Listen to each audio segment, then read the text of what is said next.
La révolution continue au Paris Saint-Germain et elle pourrait prendre un sacré tournant avec le départ de l'emblématique Titi parisien Presnel Kimpembe. Restez bien connectés, on vous explique tout ça dans un instant.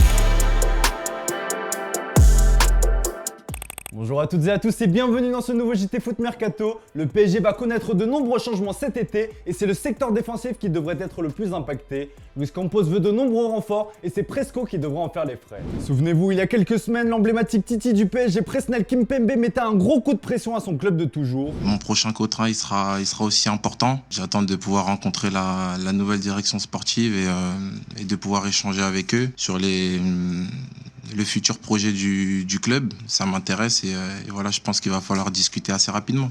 Et bien visiblement, le discours de la direction parisienne n'est pas allé dans le sens du vice-capitaine des Rouges et Bleus. Luis Campos a l'ambition de recruter plusieurs défenseurs cet été tout en conservant Sergio Ramos. Le défenseur de l'Inter, Milan Skriniar, est espéré et un autre défenseur d'envergure pourrait également débarquer d'après nos informations. Presnel Kimpembe pourrait donc en faire les frais. Et d'ailleurs, selon nos informations, Luis Campos a bien mis le défenseur français sur la liste des partants. Sous contrat jusqu'en 2024, le joueur de 26 ans a vu son prix être fixé à 50 millions d'euros. Ce dernier est sur la shortlist du Chelsea de Thomas Tuchel. D'après Sky Italia, la Juventus serait également dans le coup en cas de départ de Matthijs de Ligt. Car oui, entre le défenseur néerlandais et la Juventus, il y a de l'eau dans le gaz. Dans le viseur des plus grands clubs européens à l'époque, Matthijs de Ligt avait privilégié la Juve pour son histoire et pour son projet, mais force est de constater que depuis la fin de sa domination en Serie A, la vieille dame peine à retrouver les sommets. Et les nouvelles ambitions du club ne conviennent pas aux Néerlandais qui chercheraient à partir. Alors oui, les prétendants sont très nombreux, Manchester City et Chelsea se livrent notamment une grosse bataille. D'ailleurs, les Blues auraient formulé une proposition incluant l'américain Christian Pulisic pour faire baisser la note, car son prix a de quoi en refroidir certains. Sous contrat jusqu'en 2024, il possède une clause libératoire de 120 millions d'euros et ses représentants voudraient la faire baisser aux alentours de 70-80 millions d'euros afin de faciliter son départ. Ce qui a le don d'irriter le PDG de la Juve qui n'a pas hésité à tacler le joueur et son clan. Nous reparlons de joueurs qui suivent les conseils de leurs agents ou de leurs coéquipiers plutôt que ceux du club. Aujourd'hui, il est impossible de retenir un joueur qui veut partir, mais c'est toujours une question de chiffres. Ce n'est pas parce qu'un joueur veut partir et que vous allez lui répondre « je vous en prie, allez-y ». C'est difficile de garder un joueur, mais autour de la table des négociations, les trois parties doivent repartir en étant satisfaites. Et l'article 5 s'applique toujours, celui qui a l'argent a gagné.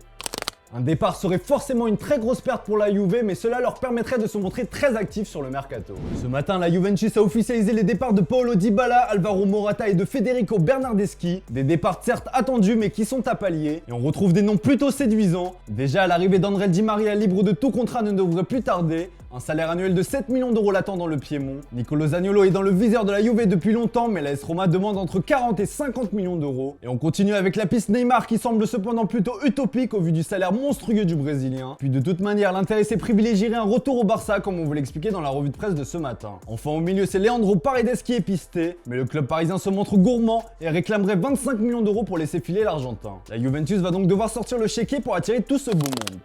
Question du jour les amis, selon vous, est-ce que le PSG a-t-il raison de se séparer de Presnel Kimpembe? Comme d'habitude, on attend vos avis dans les commentaires. Hier, Antoine vous demandait si Chelsea est une bonne option pour Neymar. Et bien pour vous, ce serait même le club idéal. Il retrouverait son ancien coach Thomas Tuchel et surtout son ami Thiago Silva.